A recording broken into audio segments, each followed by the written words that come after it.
Hello, everybody, and welcome to the inaugural episode of the First Jedi podcast.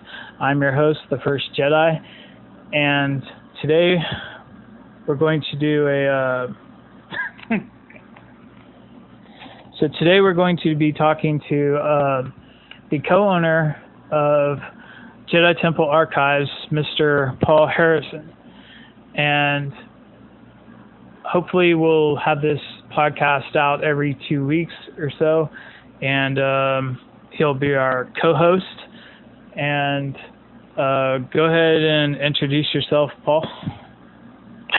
Hello, everyone. I'm Paul Harrison from JediTempleArchives.com. I've been running a lot of content on Jedi Temple Archives since about the end of 2008, and I've seen the best of times, I've seen the worst of times, and I guess we're in another transition period as we get out of the darkness into the light with the Return of the Vintage collection, and we're both really excited about that, so I'm kind of hopeful for the future.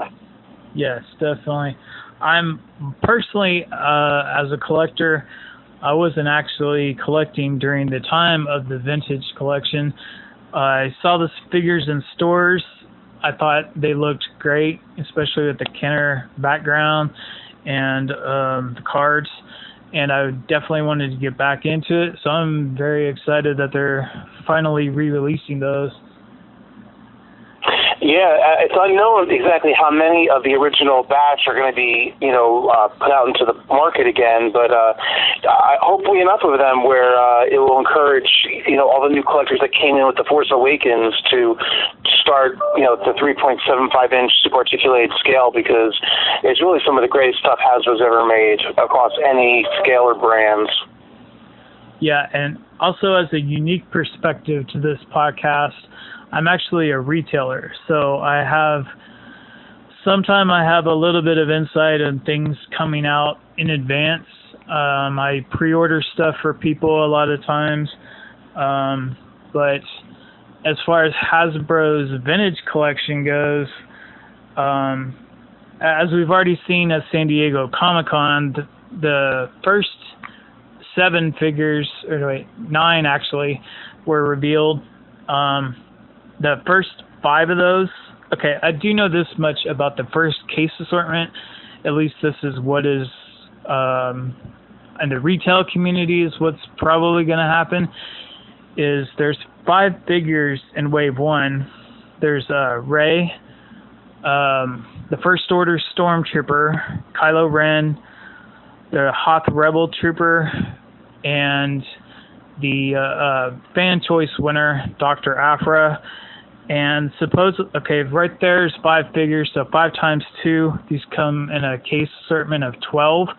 The 6th figure, rumored to be in that package, or that carton, is going to be Jedi Luke from Episode 8. Who's also making a debut in the 3.75 Black Series box line, too. Right. Walmart exclusive, from what I've heard. Well, no longer Walmart exclusive. Yeah, I've been hearing both on that. I really don't know what's going on with that, because last time I talked to Steve Evans, and Steve Evans also said at Comic-Con, they're exclusive all the way up through basically midnight January 1st. So Walmart has exclusive rights to everything Black Series and that scale until January 1st. But that's not true, because people like Diamond Comics is accepting orders for that line, and with an August availability date or September. Right, but let's see, which figures were those though? Those were released over a year ago. So from what I understand, Hasbro has Walmart has a 1-year exclusive on each individual item. So anything that was released previously to a year ago on September 1st will be available as a non-exclusive at other retailers. But then there's also Death Trooper and Rey and Cassian, I think, and they don't fit that definition, and they also can be ordered by Diamond. So basically, and other retailers. We'll just have to basically see on that. Yeah, I have seen the thing with Diamond because I do have a retail license, and I have ordered from them before, so I haven't done it any time recently. I do sell statues and stuff like that. Also, not just action figures. I sell a lot more than just Star Wars. But so as far as that goes, I'm not 100% sure. But so let's get into what is it that made you start collecting Star Wars in the first place? Well, it goes all the way back to kindergarten in the 70s. I mean, I saw someone bring in an action figure. I fell in love with it, and I wanted them for my birthday that summer, and I got them, and I didn't even see the Star Wars films at that point, but I loved the toys. They were just so unique, and there was aliens and creatures, like the Cantina aliens, and I don't know, it's just some of the I associate with some of the best times of my life growing up, and I've just never lost the interest or passion for it. So I'm just a big old kid inside, I think. What year did you actually see the first Star Wars movie? Probably the 80s. In 1983, my dad took my brother and I to see Return of the Jedi. Oh, wow. And I was collecting the toys for years before that, but just never saw the films. That's how powerful the toy line was, for our generation. Like, you really didn't even have to see the film to enjoy that toy line. I'm actually roughly the same age you are, but I did actually see every movie on release day in the theaters. My grandpa took me as a baby. I was still a baby. I was like when the original Star Wars came out, and I actually saw that 3 times in the movie theater as a baby, more or less, I guess, because my parents they said that they took me also in October, which was around their anniversary, and then we also saw it for Christmas, and People, I guess, did that more often back then, but my first. There weren't smartphones back then, so you had to do something. Yeah, you either had to have a babysitter or take your kid with you. That's right. That's right. And I actually saw the first memory of Star Wars I had of actually seeing it that I actually can really remember was when my mom was at work. She would leave me with the babysitter a few days a week, and this lady really didn't want to have anything to do with me. She was just busy. She just basically sat me in the living room, and they had a VHS copy of Star Wars, her husband did, and she would basically just tell me, go sit by the TV and watch Star Wars. And normally I would fall asleep within 20 minutes of it, and that was another reason why she did that. But then when I started to get a little bit older, I finally got to watch it all the way through, and that was still before Empire came out. And so I still remember it really. I mean, I recollect all that stuff. I can remember the smell, the incense that she was burning, and everything. So, yeah. So as far as collecting figures, I had basically the entire collection, more or less, and so I've been hooked on it basically since I was, old enough to know what it was. I have an interesting story for you. In 1985, it was my 11th birthday, and 11 is like when you're kind of into more adult things, but you're still a kid at heart. And my mom said, let's go to Toys R Us and see what you want. And lo and behold, they were the Power of the Force figures with the coins. And I bought every last one that was new, and took them home and cut them neatly off the packages, and looked at them to put the coins in a separate container, and put them in a box, and there they sat for 10 years. And then in 1995, when the Power of the Force 2 line came out, I dug them out, and that passion just reignited, and it was mayhem. But I just thought it was interesting how it was just a random day trip, and it was perfect timing that, the Power of the Force figures had just been released. So I thought that was pretty cool. Yeah, I remember the Power of the Force line, the original ones with the coins. My brother especially, he liked collecting those coins. He liked the coins more than he did the figures. He would give the figures to me and keep the coins.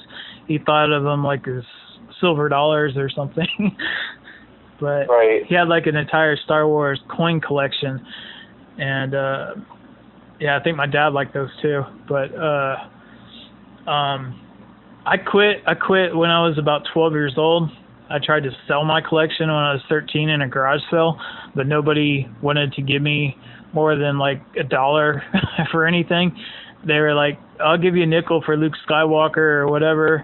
I was actually trying to get ahead and try to save up money for a car. And then I decided, you know what, I just like these things too much. I'm not going to sell them for that. I put them back in my attic, and to this day, they're still at my parents' house in an attic, and I still have everything I ever had to begin with. Interesting. So as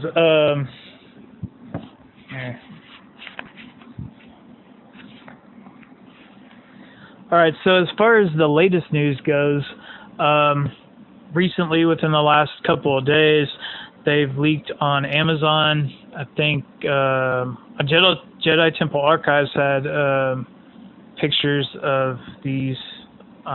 Where was it again? I think it's some Spanish Amazon site. Yeah, I know it's in Spanish. It must have been Spain or something, because it wasn't Mexico, because they're using euros, and they're like 32 euros is like 37.50 in U.S. dollars, and so those 4 leaks that they had on there were Rey and Jedi training, Finn and Imperial something, or not, what is it called? First Order disguise or something, not a stormtrooper, but some kind of like officer or something. And then we had First Order disguise. Kylo Ren with a scar and his newer outfit, and then Jedi Master Luke. So those 4 figures, are you excited about any of those? No. I mean, I'm not a 6-inch collector, and I'm not, hugely excited for the new movie. But the Finn figure looks pretty nice. I think it's a nice alternate, take on him, and I'm glad Hasbro didn't go with the open jacket, because that is going to be the most boring figure possible. Yeah. So that was a nice, and of course we know Rey and Luke from the San Diego Comic-Con exclusives, so that was no surprise there. And I had heard for a long time now that Kylo's going to be getting an upgrade somehow, and I did hear rumors about the plastic cape, so that was nice to see come true. The scar, I always thought the scar was just a rumor. I never thought that they were going to apply that to the figure. But that was, a nice addition too. I'm definitely not a fan of Kylo. I'm definitely not a fan of Finn. But we've been waiting for that Luke Jedi Master for a long time, and I'm glad he's finally coming out, even if he isn't perfect right now. But what about the Target exclusive Jedi Luke? Are you going to pick that up? That's the one with the environment, right? Yeah. Yeah, I pick up everything anyhow for JTA to do the reviews on, so I sadly have to buy a lot of stuff I don't want, but I'll be picking everything up for the site. That's something I knew that I just heard from Paul a minute ago, is how much time it takes him to do those reviews and all those angles and camera shots. If you haven't been to Jedi Temple Archives, they do much more extensive reviews than anything that I've ever seen on any other website. Well, thank you. We do try to provide the highest quality content we can, and it takes a long time, but it seems worth it in the long run because people keep coming back to us and use us as a reference, and we're glad to provide that to our readers. It's a labor of love, in all honesty. Just out of curiosity, this actually doesn't have to do with 6-inch, but recently, with the new vintage collection returning, I've been getting much more interested in the 3.75-inch super articulated figures. And on Walmart.com, actually, I ordered a commemorative set from Return of the Jedi, and 2 of those figures are super articulated, Darth Vader and the Biker Scout. Well, the other 2 are actually re-releases from Power of the Force from a really long time ago. And which set is that?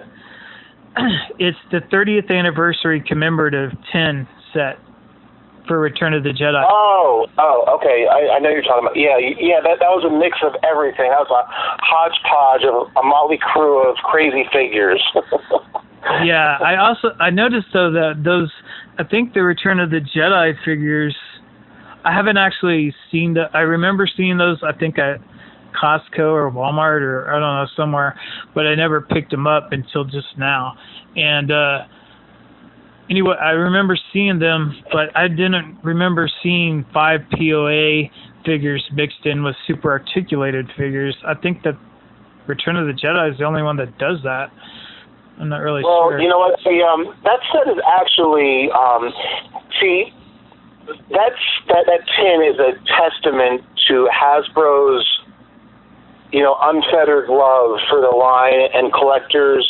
They even if it was a simple articulated figure, they would still refresh it in a way to make it completely new. For example, that Rebel Commando in that set has an all new head sculpt. It's been completely repainted. Removable helmet too. Removable helmet too, right? A removable helmet, and the original figure did not have that. It was just, the helmet was part of the head, and just the fact that they gave a simple articulated figure an all new head sculpt to make it a little more modern looking is really impressive. The Leia has all new soft goods, has an all new paint job, and it's not a perfect figure by any stretch of the imagination, but again, just the fact that Hasbro refreshed it and upgraded it in that way, we just ate that up. And they don't do that anymore. It's either an all-new sculpt, which is no complaining, or it's a straight repack, and the straight repacks are killer. They just they make collecting, depressing sometimes because it's the same old figure. But at least back then, they changed things up a bit. So I was thankful for those tins a lot. Yeah, as far as the TVCs go, I want those repacks to, if they're going to do them in Wave 1 and Wave 2, just get them out of the way, I guess, just because I want to move on to other stuff. They have perfect opportunities to make these things fresh. I mean, Rey, they could, not give her gloves, give her,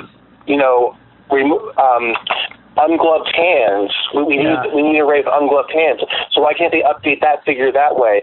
Or the First Order Stormtrooper. Why pack a straight First Order Stormtrooper?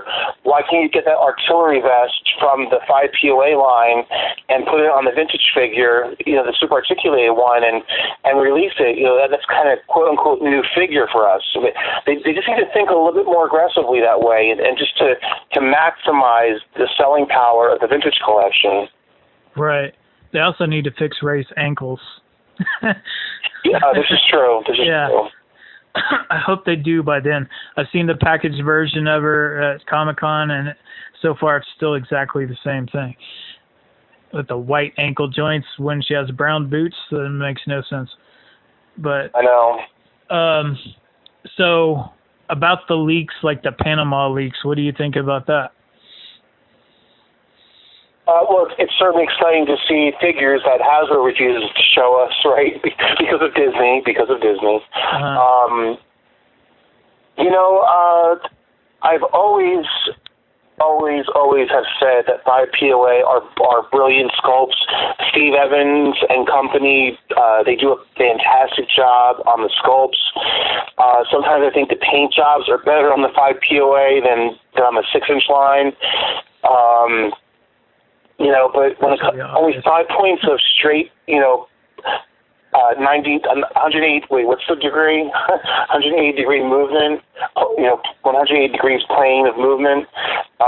It's just not enough for figures that are in action in the films and, need to be posed in, very exciting ways. You cannot do that with a 5POA line. And I think you've seen how the stuff piles up and goes on clearance all the time that, their market is rejecting it. So, again, I'm so thankful that super articulated 3.75-inch figures are becoming the mainstream again because it's super exciting. Yeah, but at this point in time, I really don't think the 5POA should even be made. I think they should just super articulate them all and sell them for like $8.99 or something like that. There's plenty of people that claim I'm a hater and say that I would say the same thing, but I really don't feel that way. I think there's a small market for them. There's some people that love the nostalgia of, just arms, legs, and head movement going, Yeah. But they are better sculpted sometimes. Huh? They are better sculpted sometimes because with... Yeah. There's... When you have so many joints, it's hard to cover that up. Right. Start again. So have you been looking at Amazon at the prices of the 6-inch Black Series recently? Yeah, quite shocking, isn't it? Yeah. The Finn for $5. Kylo Ren's like $4.76 as an add-on. I noticed that in general, the original trilogy characters hold their value at $19.99 or higher. And everything from The Force Awakens way down there. That's so interesting, isn't it? Yeah. Listen, I'm gonna don't send me an email, people. I'm not gonna read it, but I've said very bluntly that no one cares about The Force Awakens, and I don't really mean people don't care about it, but collectors, we want original trilogy stuff, even in the midst of new entertainment. No one cares about Kylo unmasked. No one cares about Unkar Plutt. No one cares about, I don't know, name any other TFA character, but the passion for Star Wars is always stems from the original trilogy, and Hasbro must keep those characters out in full force at all times. Yeah, definitely. I don't hate on TFA, or Rogue One, but they're not my favorites. If you were to rank the movies in order, what would you rank them from 1 to 8, I guess? Well, I don't even acknowledge that The Force Awakens exists in my Star Wars timeline, so I couldn't even count that one in the ranking, but I'm a fan of the original trilogy. Return of the Jedi is my favorite. Then I like Star Wars. Then I like The Empire Strikes Back. And, when it comes to I like Rogue One very much. I liked Revenge of the Sith. I even like The Phantom Menace a little bit more now. Attack of the Clones is the roughest film for me. But I love the characters in that, so it's kind of bittersweet for me. But, as far as I'm concerned, I'm hoping TFA does not exist, and I hope at The Last Jedi I can continue my sequel trilogy or begin my sequel trilogy with that film. I hope it's not a disappointment. Yeah, I hope so, too, especially with what Mark Hamill said. And then his lawyers threatened him, and he changed his tune. Fundamentally disagrees with everything that the director told him to do, or that his entire storyline. That's not good. Are you more excited about the Han Solo movie? Absolutely not. No? Well, with Ron Howard, with Ron Howard directing it, it's got to be better than the other guys. I would think. But the main thing with that would concern me with the young Han Solo, the person that casted that, I don't even know his name, but He doesn't look like Han Solo to me. You know, that does mean a lot to me. You know, whether an actor looks like, you know, a younger actor looks like an older actor, but I just don't want to know everything about these characters I love. Sometimes their mystery is what makes them enthralling, and, you know, Boba Fett lost a lot of his mystery when Attack of the Clones came out because he found out that he was the template for all the clones, and I really didn't need to know that. I didn't need to know, like, Boba Fett is just cool by himself. He doesn't need a story, you know. I'm sure they can make a great story about him, but I always go back to this reference as an example, like Alien. The movie Alien from 1979 with Sigourney Weaver. Yeah. That movie was exciting because we didn't see the alien hardly at all. Uh-huh. And what we did was enough to tell the alien story.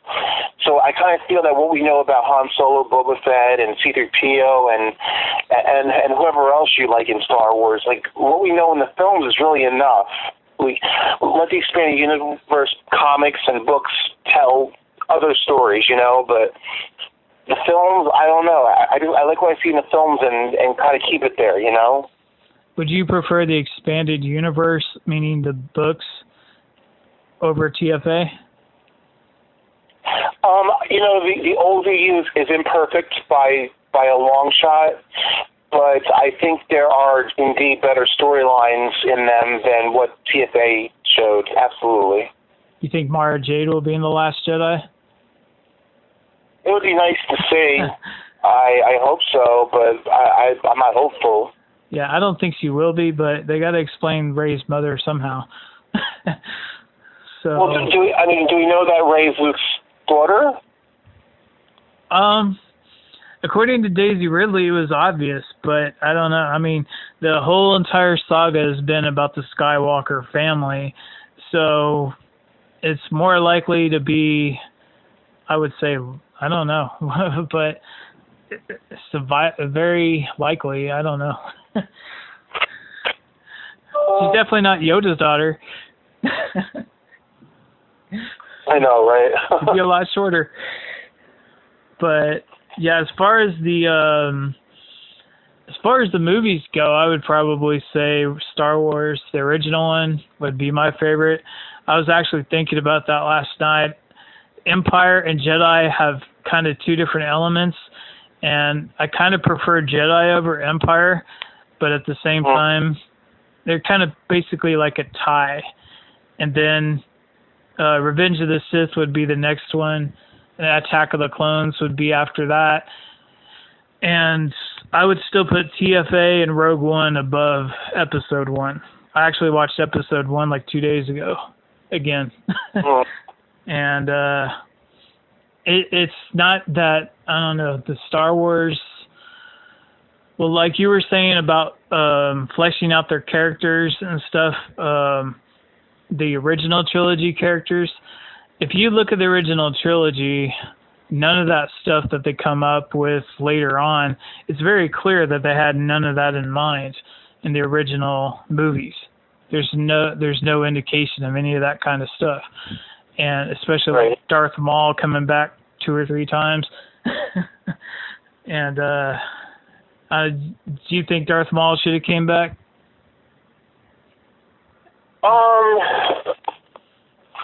They shouldn't have killed him in the first place. I don't. Darth Maul's so cool. I think his continuous resurrection is problematic, but I can't fault that. You know, people wanting to bring him back all the time. You know. Are you a Rebels fan? No. I prefer the Clone Wars way over Rebels, but. Oh, me too. What about Ahsoka Tano? I like Ahsoka very much. Mm-hmm. Yeah. When the first time I saw that movie, she's a very believable character. The first time I saw that movie, just like everybody else, Anakin never had a Padawan. But at the same time, yeah, we definitely got to love her later on. I actually saw a poll recently in the last, I don't know, like a couple months ago, out of the top 10 Star Wars characters of all time, Darth Vader was number 1, Ahsoka Tano was number 2. So, I don't know about that, but I do like her a lot.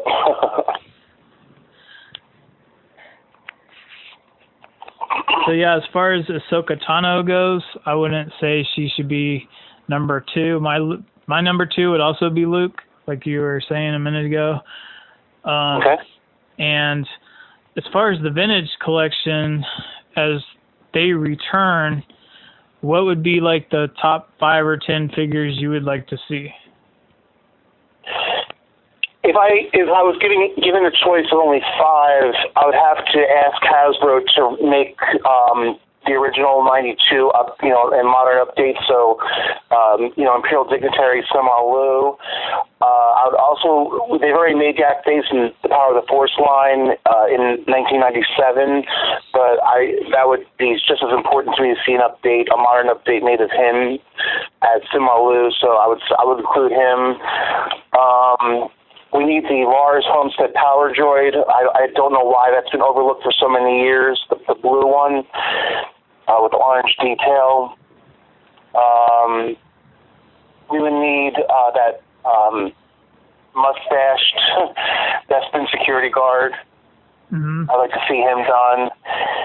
And, just some new aliens from Jabba's Palace and the Cantina. There's so many they need to do still, and if they did a whole wave of 12, I couldn't be a happier collector. So, we did a little article on our page and got a lot of great response from it. It seems like so many of us feel the same way. Give us a case of 12 Cantina Jabba aliens, and we'll shut up for a couple of years. That'll make us very happy. You think they'll ever do the Tonica sisters? No. Yeah, I've heard the thing about her legal contract or whatever, her likeness, but she said that she would do it. She said, "Yeah, give me the papers and let me sign them," but for some reason they won't seem to do her. And also, I would also like to add, since they're being a little bit unsafe for the vintage collection, which I'm thrilled about. For example, the hover tank they're making for the vintage collection 3.75-inch line, like that blew me away. I could not believe they're making an all-new vehicle in collector quality. So if they're going to take that jump, then I'd love to see them redo the Max Rebo band in vintage packaging too.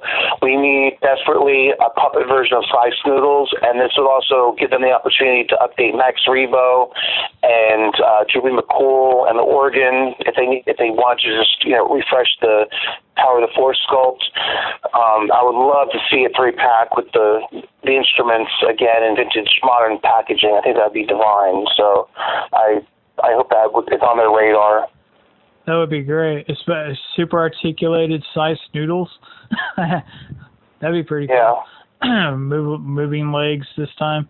They made her like kind of this as a static figure that just moved arms, right? Like a long time ago.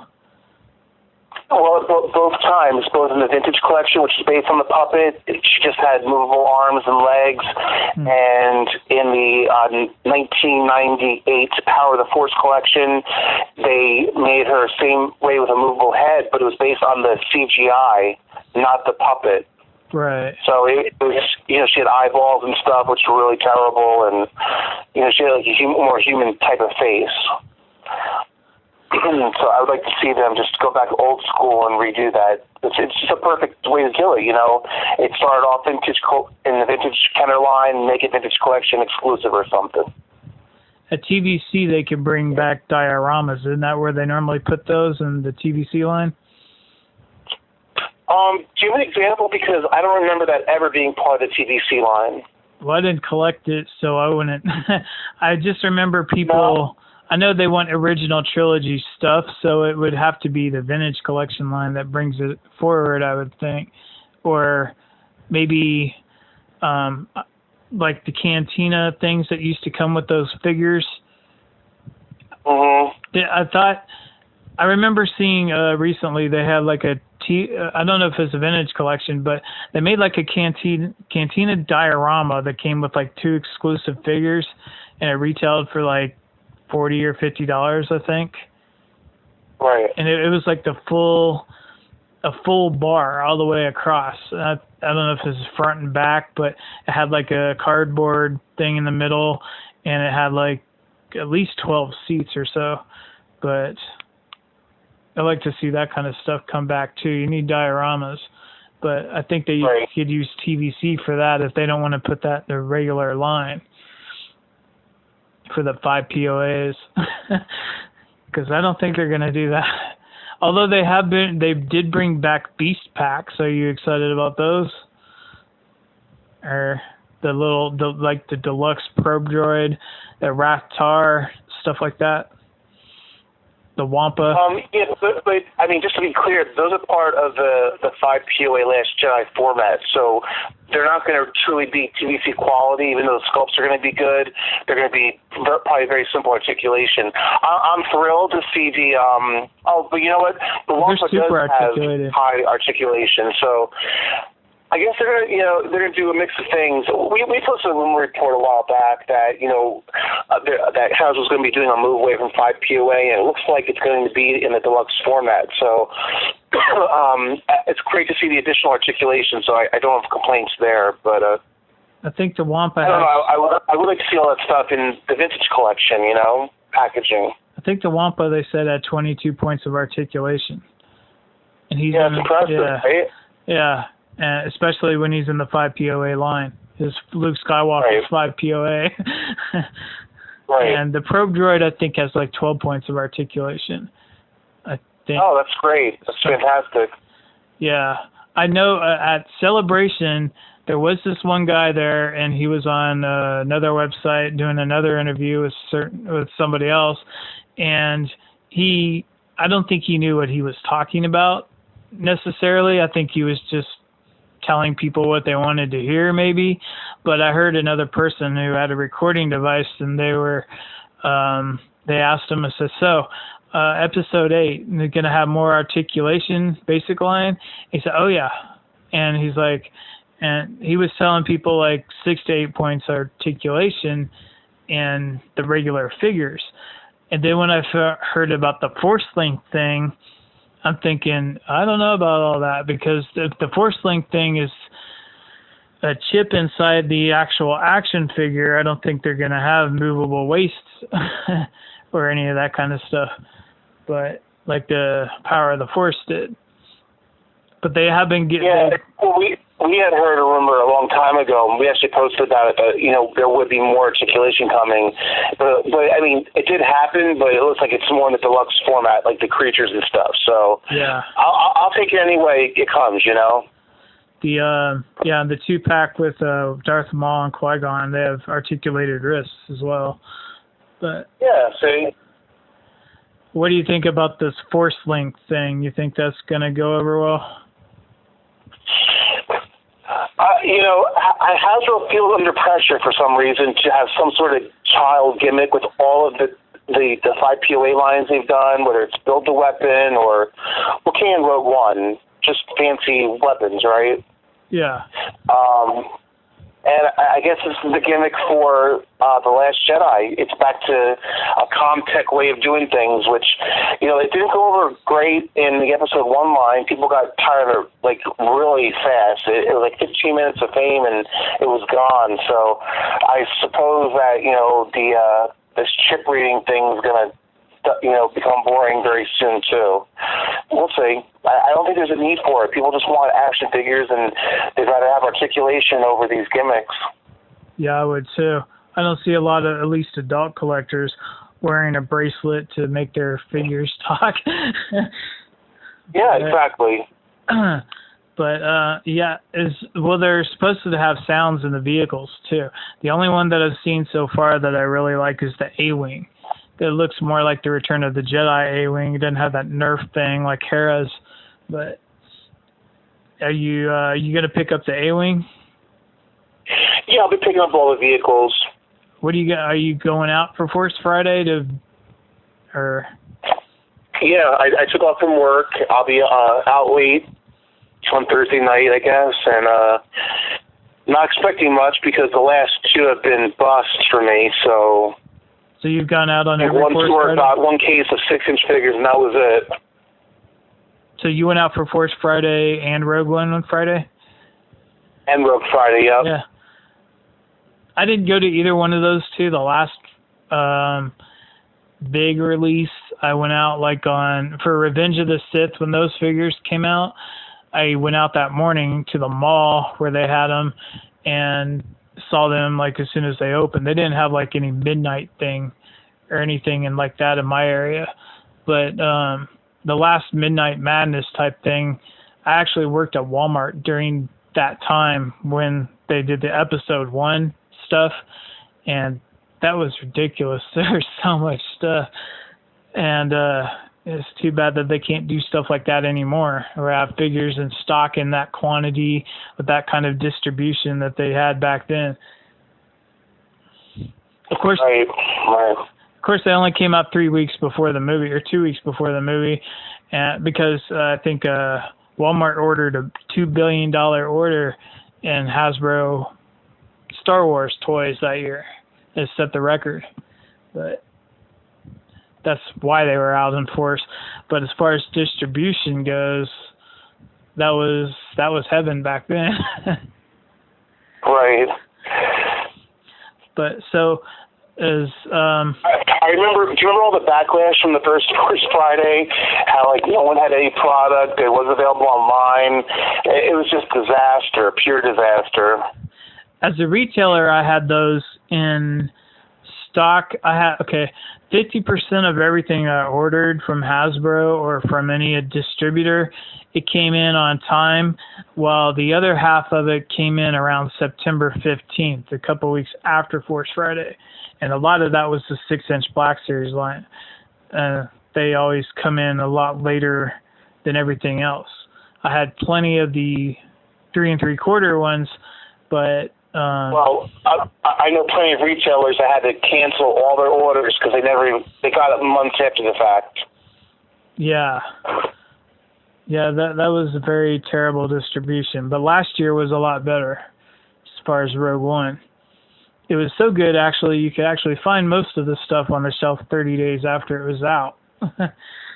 Especially Jen Erso. Yeah, no kidding. Cassian Andor.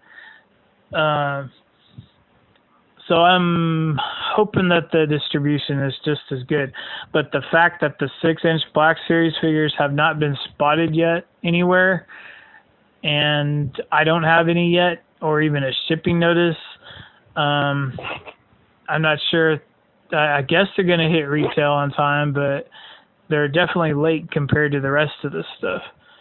We posted a rumor on that. Well, we posted a teaser article, and it said it's quite interesting how there's been no Black Series leaks, aside from the images shown online, of them showing up on eBay and stuff. And we heard that there's a reason for that, and it was for secrecy purposes. Yeah, I think so too, because they even as last year, even when I was getting most of my Rogue One stuff in, if I were to order it in September of that year, September 30th was Rogue Friday, and that was the official release date for that kind of stuff back then. And even up to September 15th, they were still listing everything as code names. So, except for Jen Erso, Rey, but a lot of the stuff they were using code names, and they're still using code names right now, where if you to buy the assortment, even as a retailer, they don't tell you who you're getting. Right. They only have code names like Victor and Alpha and Beta and all these stuff.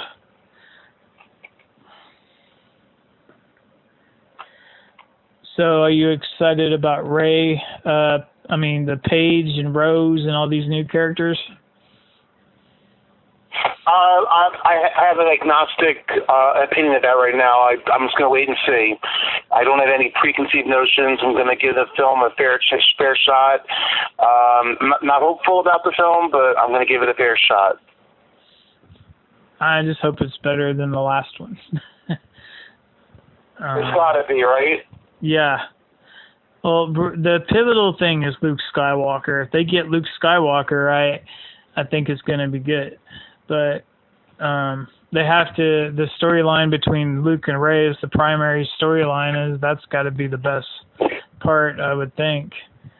But with Mark Hamill's comments, it better be good. All right, so let's go ahead and wrap up this show. And is there anything else that you would like to add about your website or anything for the listening audience? We're just, we're total proponents of super articulated figures in 3.75 inch scale. We have collectors of all ranges on our site, 12-inch fans, 6-inch fans, 3 3/4 inch fans, both scales. So please come check us out. And I highly encourage you to check out our San Diego Comic-Con Q&A with Hasbro. We worked with Victoria's Cantina. She provided the interview. We provided the questions. She provided questions, and there's a lot of great inside stuff that they answered for us. So please check it out. Okay. And to clarify, when they said 15 figures, they meant 15 new sculpted figures, right? I did learn that recently, yes. So I guess we can expect what I was told from the very beginning, a line of 35 to 40 figures. So that's very encouraging. Yeah, and definitely. We need as many TVCs as we can get. Yeah, this is true. And for those of you who... For those of you original trilogy fans, I have been talking to a few individuals that are going to be joining me and Paul on the podcast, or if Paul's not available, hopefully he's available so he could talk to these people. But we do have a few people from the original Star Wars trilogy that will be special guests on our future podcast. And that will most likely happen, the majority of those, in September. And so tune in and future podcasts, and we'll have a lot more. We're going to do a couple of figure reviews probably in the next episode, and I'll give you an update on whether those people are definite yeses that are going to be on the podcast. And maybe even give you a teaser of who they are. All right, so anything else, Paul? I think that's it. All right, well, this can conclude our inaugural episode of the First Jedi podcast. And go check out Jedi Temple Archives, and we will see you on the next episode.